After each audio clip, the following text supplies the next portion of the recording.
I'm Natalie Moore, 22 years old and the first in my family to graduate from college. After juggling classes and 2 jobs for 4 relentless years, my graduation day finally came. But instead of seeing my parents waving from the crowd, I got a last-minute text. "Sorry, sweetie, the McCarter Super Bowl party's today. You know how much your dad loves it." I walked across that stage alone, diploma in hand, smiled for the camera like everything was fine, and then cried in my car until my makeup melted. That moment, it broke me. And then, it changed everything. Before I tell you how I rebuilt my life from that heartbreak, drop a comment letting me know where you're watching from. If your family ever let you down when you needed them most, hit subscribe, and stay with me. Because sometimes, being left behind is exactly what pushes us forward. I was born and raised in a place where dreams rarely made it past the kitchen door. Toledo, Ohio. A town just big enough for everyone to know how many cars were in each neighbor's garage, but too small for someone like me to hide anything for long. The house I lived in with my parents was built during my grandparents' time, a single-story home with cream-colored walls now faded gray from kitchen smoke and the dust of time. Our front yard had more dirt than grass, the iron fence was rusted, and the side gate always stuck, giving off a familiar clank each time I snuck out to the library. We weren't poor to the point of going hungry, but we never knew what comfortable felt like either. My father, Daryl Moore, had worked as an assembly line worker at the General Motors plant for over 15 years before it shut down. Since then, he drifted between private garages, taking whatever job paid that day, never caring about insurance or the future. He lived by the motto, "Get through today, deal with tomorrow later." My mother, Cheryl, worked part-time at a nail salon. The rest of her hours were mostly spent glued to her phone, live streaming her cooking on Facebook, or gossiping in long-time group chats with her best friends. In our house, 3 things were treated like religion: cold beer, football, and tradition. They didn't read books, didn't watch the news unless it was sports coverage, and never attended a parent-teacher conference unless it was a last-minute emergency. When I brought home a certificate from school, honor roll, first place in a writing contest, perfect math scores, my mother would glance at it, nod, and continue flipping channels to find. My dad would mumble something like, "Good, but did you clean the house yet?" I learned early on that I didn't belong. I didn't like sports. I wasn't good at small talk and had no interest in those weekend family gatherings that revolved around who just replaced their roof or who's now in debt over a new car. Instead, I loved books, anything with words, with knowledge. I devoured economics texts, read novels in the bathroom to avoid being teased. I studied the 2008 financial crisis when I was only 13. I immersed myself in terms like risk analysis, sustainable investing, and behavioral finance. Things no one around me had ever heard of. They called me a bookworm, a weirdo. Once, my dad even said to his friends right in front of me, "It's like this kid was born into the wrong house." Someone laughed. I laughed too. But inside, it felt like a knife to the gut. I can remember the last time my parents asked, "Are you okay?" Or even something as simple as, "What's on your mind?" Family meals were always drowned in the sound of the TV. Every time I tried to talk about something that happened at school, my mom would cut me off with a line like, "Tell me later, this part's good," and later never came. I learned how to be silent. I learned how to rely on myself. But I also learned how to dream. Dream of a world beyond Toledo, a place where I didn't have to apologize for being different, where I didn't have to force myself to fit into a mold that was never meant for me. I dreamed of the day someone would say, "Natalie, we need voices like yours," or even something as simple as, "We see you," and the older I got, the clearer it became. If I ever wanted to break free from that invisible cage, I'd have to pick the lock myself. No one was coming to rescue me. No one was going to hand me an opportunity. I had to claim it. But I also knew, to make that happen, I had to hide a lot, including the truth that I had applied to 10 different universities without telling a single soul in my family. I remember exactly the night I sent in my first application. It was a Friday evening. The whole house was buzzing with fried chicken takeout and the Michigan vs. Ohio State game.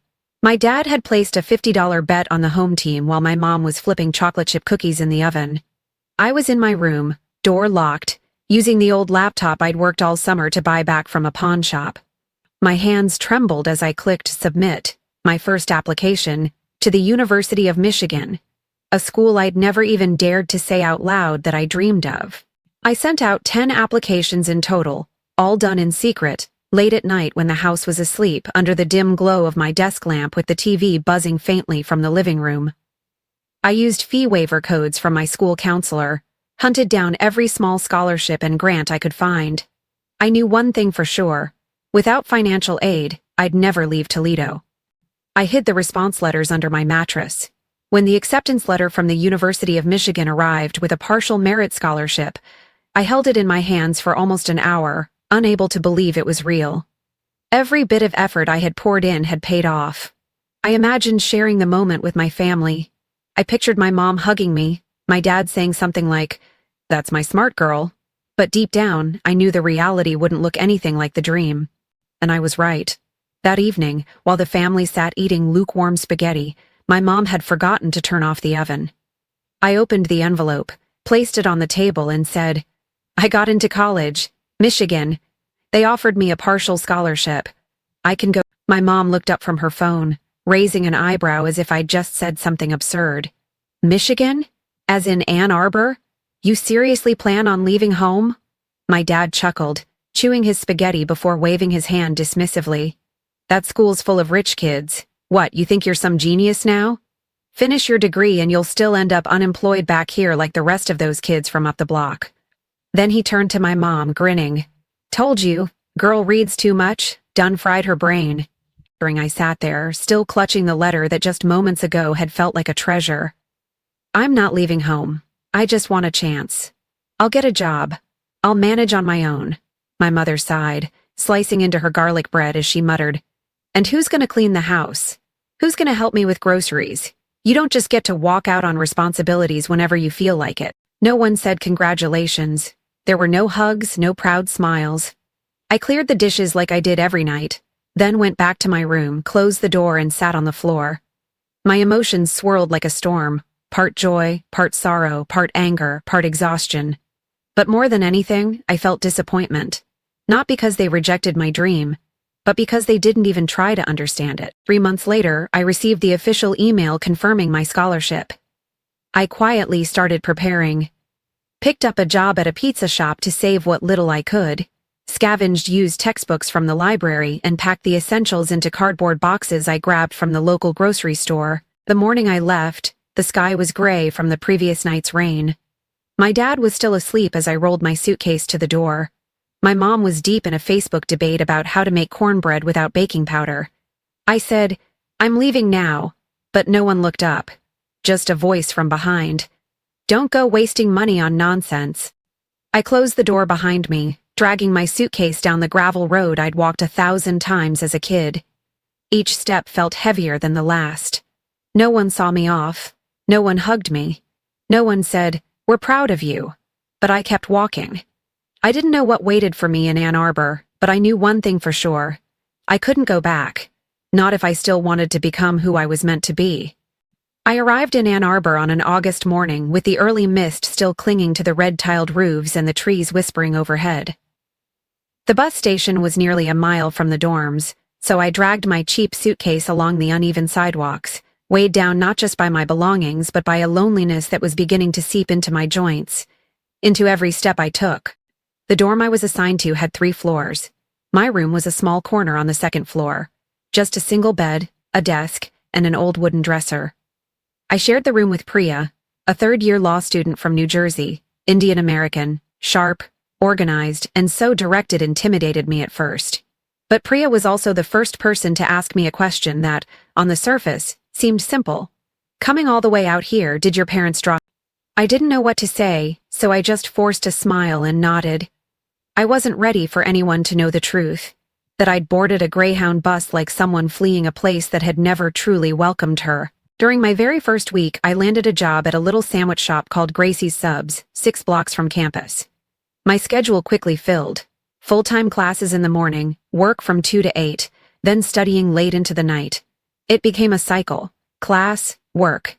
Study, repeat. My meals were stale sandwiches from the shop or 59-cent ramen from the dollar store. After just a few weeks, I started losing sleep from sheer exhaustion. One day, I fell asleep during a macroeconomics discussion, my head slumped over my textbook like I was trying to absorb knowledge by osmosis. My professor, Dr. Lang, noticed. He asked to speak with me after class. I thought he was going to scold me, but instead he asked, "How many jobs are you working?" When I answered truthfully, he didn't judge. He just nodded thoughtfully and said, "I have a research assistant slot open. It's mostly data entry. Doesn't pay much, but the hours are flexible. Want to give it a try?" I said yes without hesitation. That job allowed me to cut back my hours at the sandwich shop and sit in an air-conditioned office at least some afternoons. It was also in Dr. Lang's class that I met Jared, a pre-med student with permanent dark circles from MCAT prep, and Mel, a STEM major, a black girl with braided hair and a mind as sharp as a scalpel. The three of us started studying together at the library on weekends. Slowly, they became the first people I could truly open up to. One night, while Jared and I were working on an assignment at 1A, he joked, "Natalie, when was the last time you actually rested?" I shrugged. "Middle school, maybe?" Mel chimed in, pretending to be serious. "We should start a club. The people who don't understand the concept of relaxation," and just like that, the name, the Survival Trio, was born. They weren't just classmates. They were the only space where I truly felt heard. They understood the anxiety of counting every dollar on the electricity bill. They knew what it meant to measure each meal and skip parties, not out of pride, but because we couldn't afford to chip in for food. My family? They never called to ask if I was making it, never asked what I was studying, how my friends were, if I was tired. Every time my phone rang, I knew it would be one of three things. Mom asking me to check the electric bill because the company's a scam. Dad asking me to look up water heater repair prices, or worse, "Do you have any money left over? I need to buy a few things." Over time, I learned to exhale quietly after each call, then get right back to my homework as if nothing had happened. Not because it didn't hurt, but because I knew that if I let myself truly feel it, I'd fall apart. Each semester passed, and I maintained a GPA above 3.9. I still don't know how I managed it, but I just did.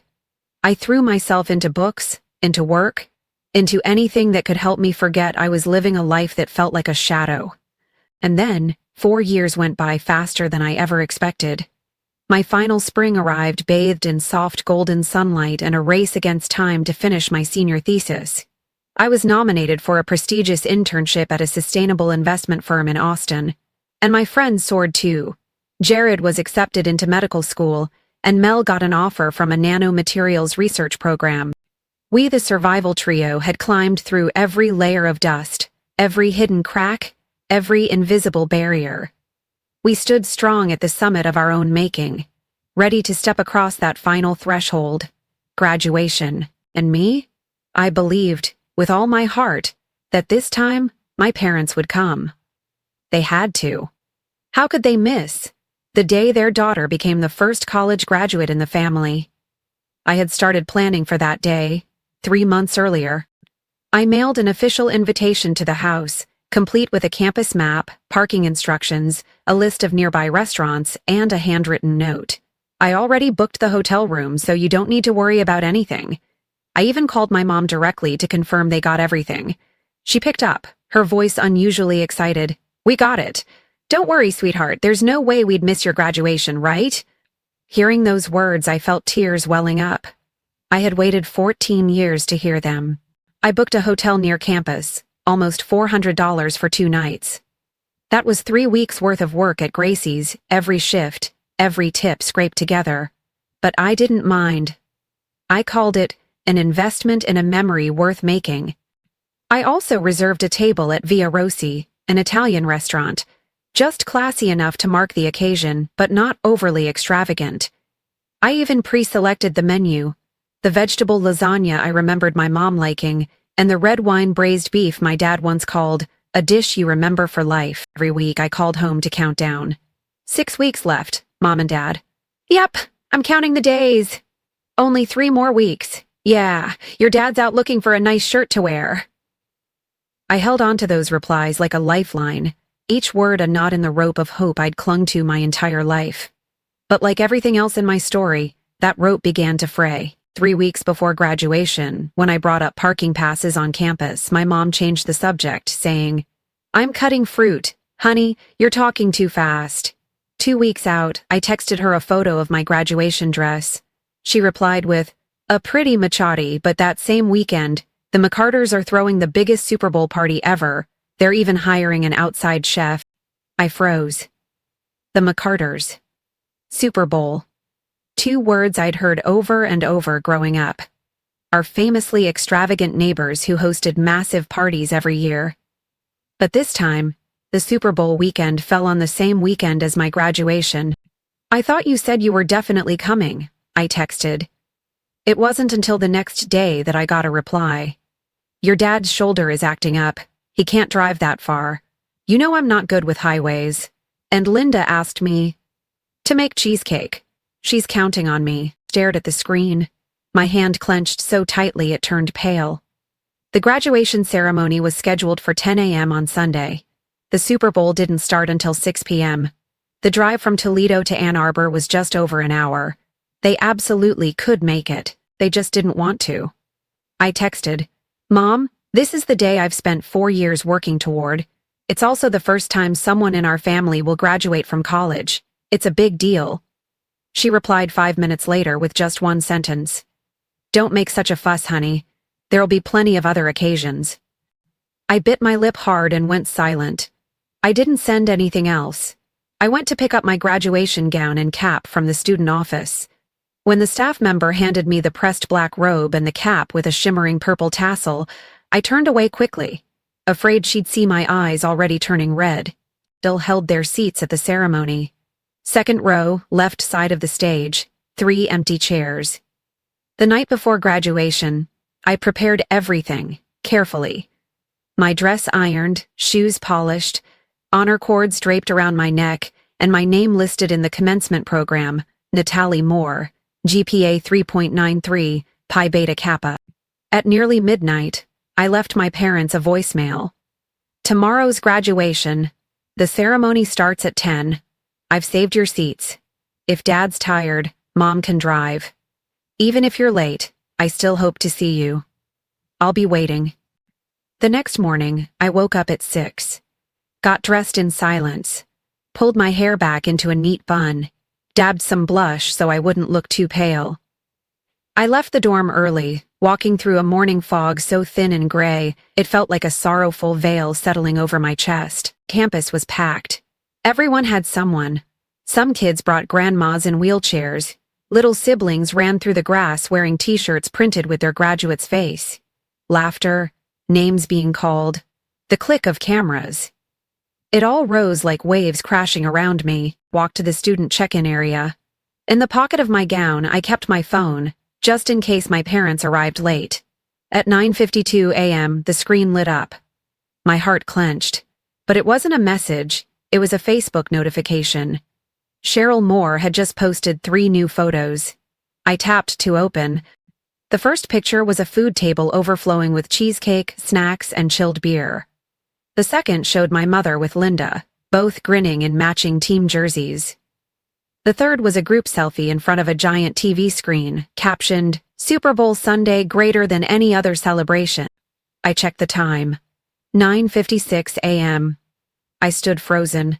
My hands trembled so much I had to raise one to steady the collar of my gown. Then a voice rang out, "Natalie Moore," swallowed the lump in my throat. Took a deep breath, walked out into the center of the field, surrounded by hundreds of clapping hands. Not for me. I bowed to receive my diploma, smiled for the camera. And, just as I turned to walk off stage, I looked over to the second row on the left. 3 empty seats, never used.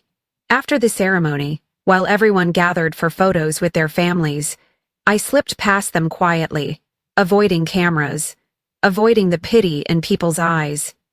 I walked straight back to the dorm, still wearing my gown, and when the door closed behind me, I finally allowed myself to collapse, head in hands, and cried not because they didn't show up, but because I had truly believed this time would be different.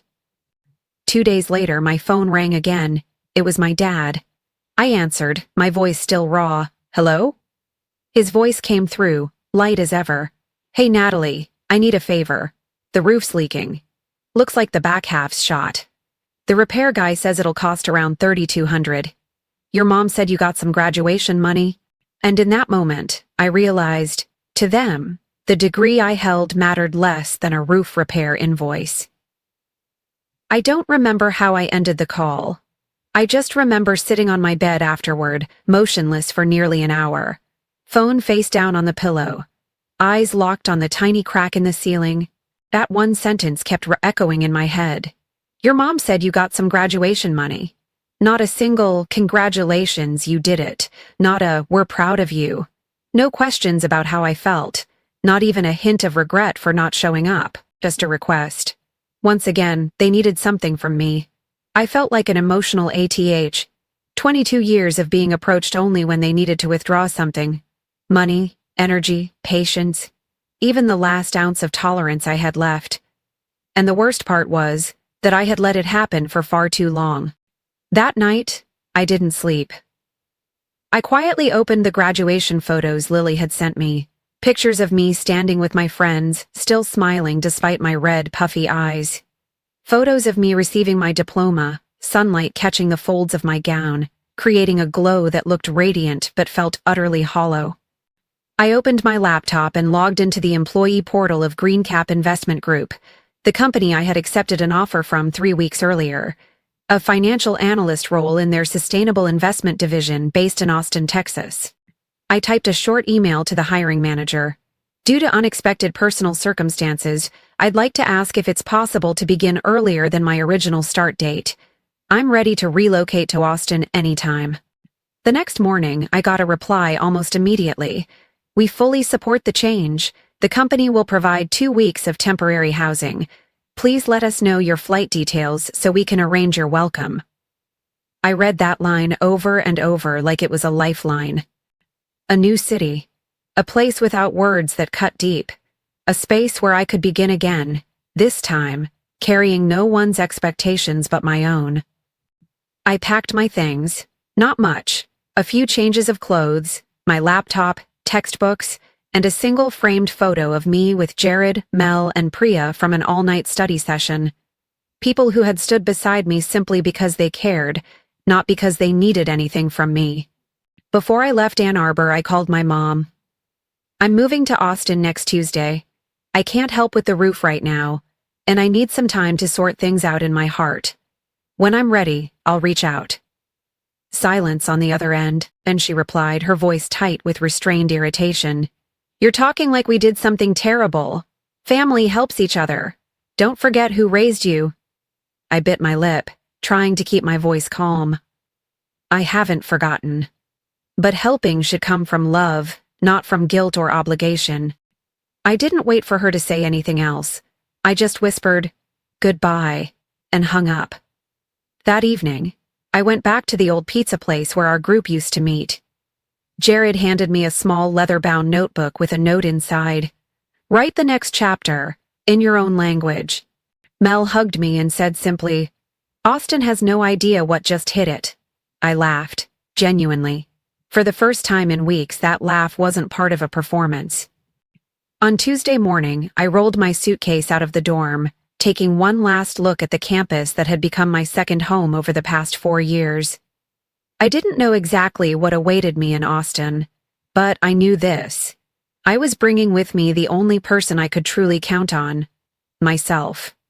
And that was enough.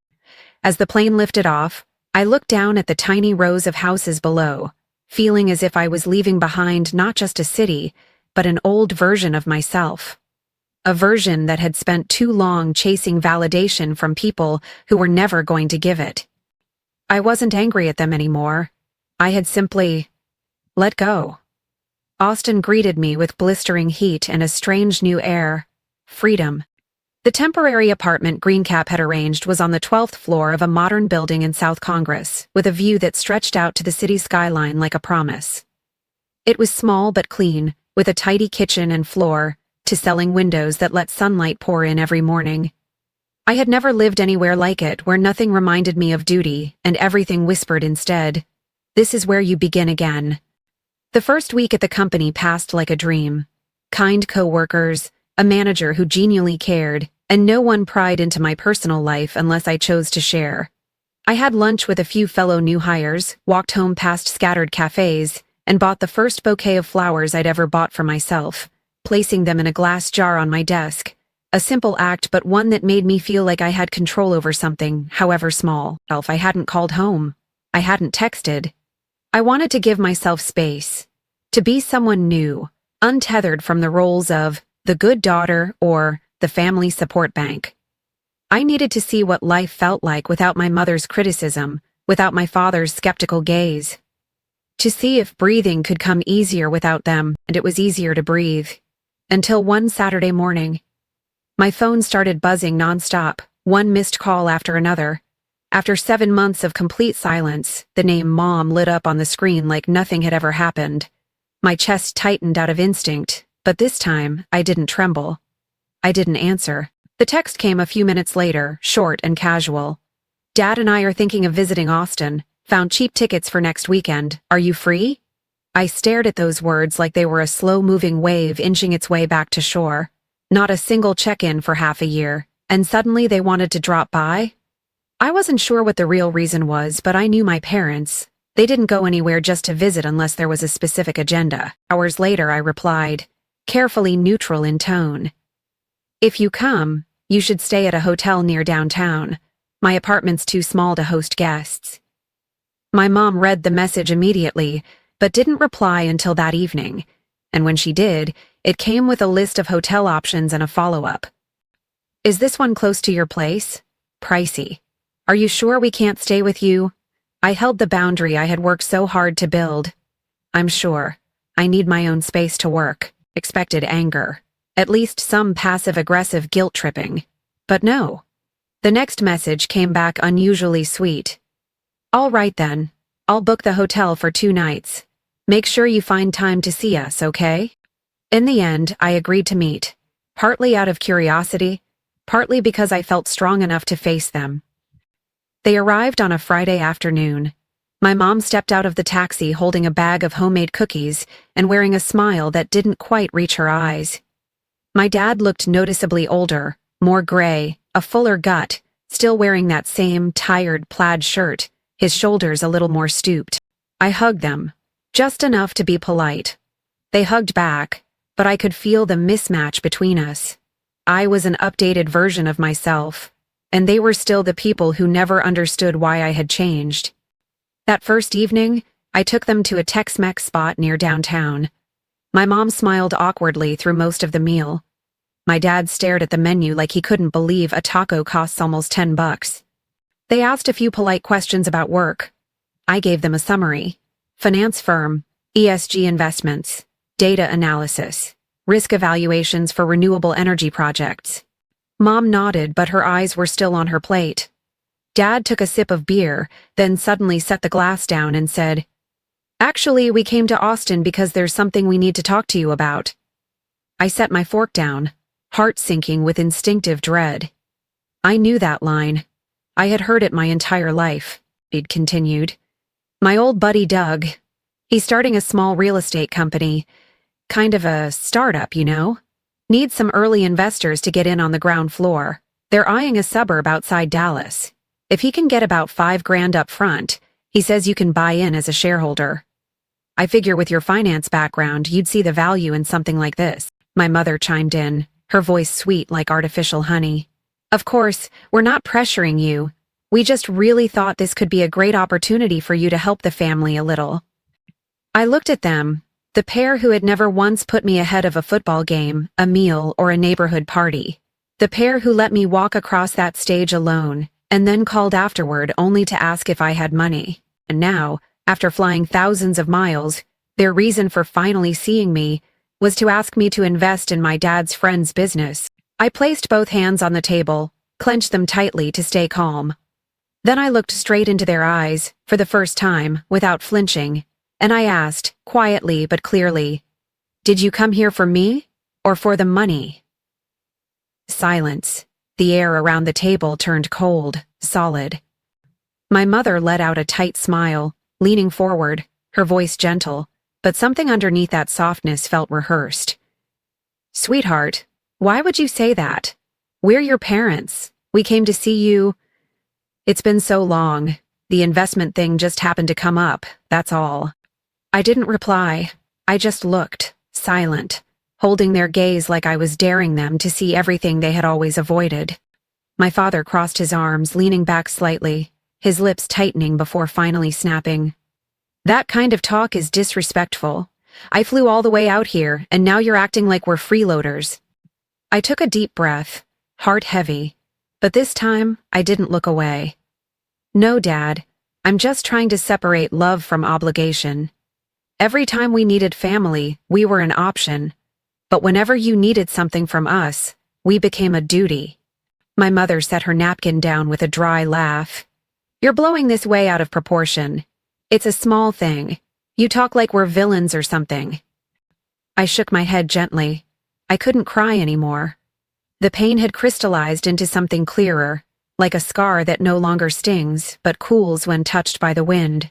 Do you realize that in all 4 years of college, I never once heard you say congratulations? My graduation, the most important day of my life, I stood under that burning sun waiting for you, 3 empty seats. While you were posting pictures of tacos and beer at the McCarters. And you don't think anything about that is wrong? My final words came out in a near whisper, thick with emotion. My dad snapped, his voice hard and sharp. You're still a kid, talking like you've got all the answers. I sweated to raise you, and now you're lecturing me? Family's supposed to support each other. I thought you understood that.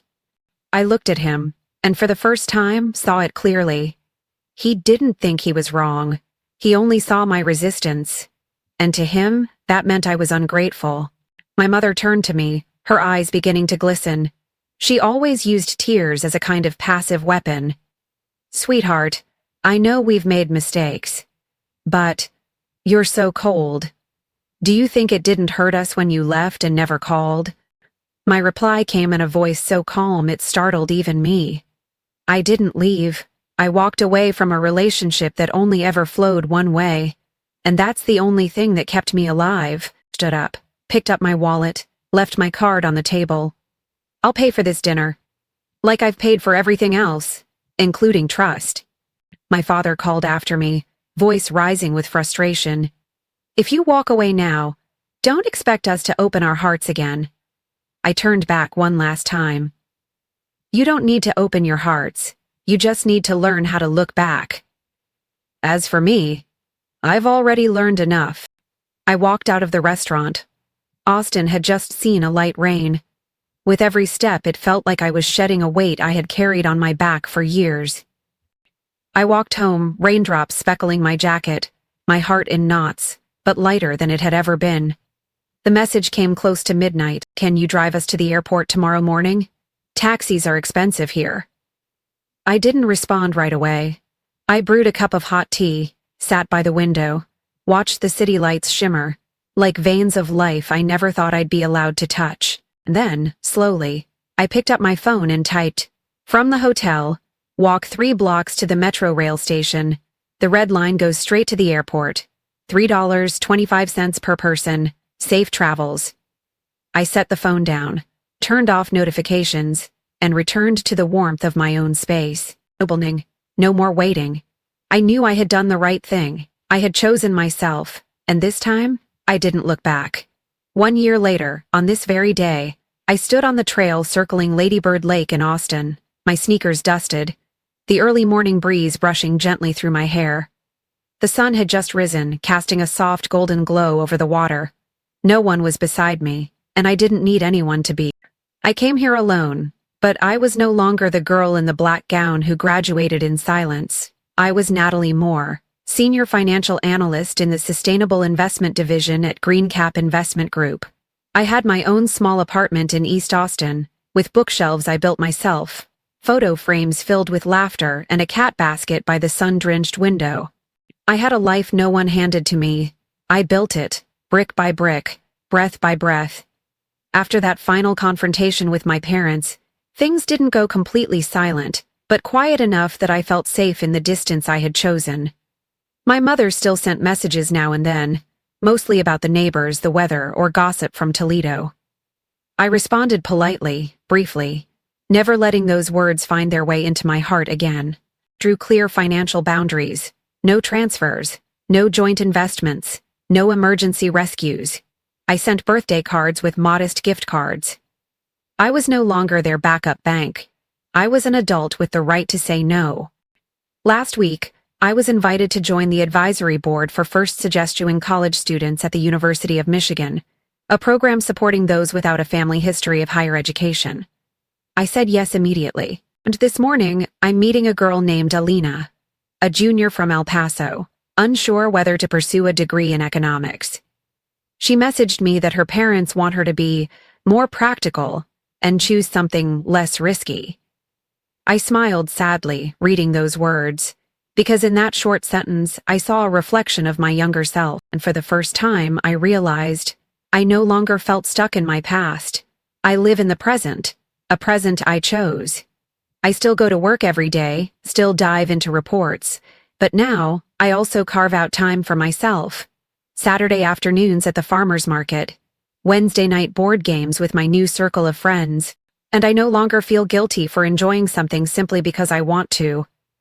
I've learned, you don't need permission to be happy. On the coffee table in my living room, I keep a small photo frame. It holds a picture of me in my graduation gown, standing between Lily, Jared, Mel, and Priya. Not one of them shares my blood, but every single one of them is family, chosen, not assigned. The kind that never walked away, never demanded, never turned love into a transaction. I used to believe walking alone meant I'd failed, that if no one was there to clap, the victory didn't matter. But now, I know. Walking alone isn't failure, it's the beginning of freedom. I unlocked my phone, for the first time in a year, and posted that graduation photo publicly. No tags, no mentions, just a short caption. A year later, I understand. Walking alone isn't failure. It's the first step toward freedom. I left it there. No need for validation, no need for permission, just the truth as it stands. If you've ever found yourself standing at the edge between what your family expects and what your heart longs for, I hope you know this. You have a right to choose. You have a right to walk away, even if you have to walk alone. Not because you're selfish, but because you deserve a life that doesn't ask you to shrink in order to fit someone else's idea of who you should be. Leave a comment if this story speaks to you. And if you're somewhere on that hard road, I want you to know, you are not alone. Sometimes the bravest thing you can do is walk away, even if the people you're walking away from are the very ones who were supposed to love you most.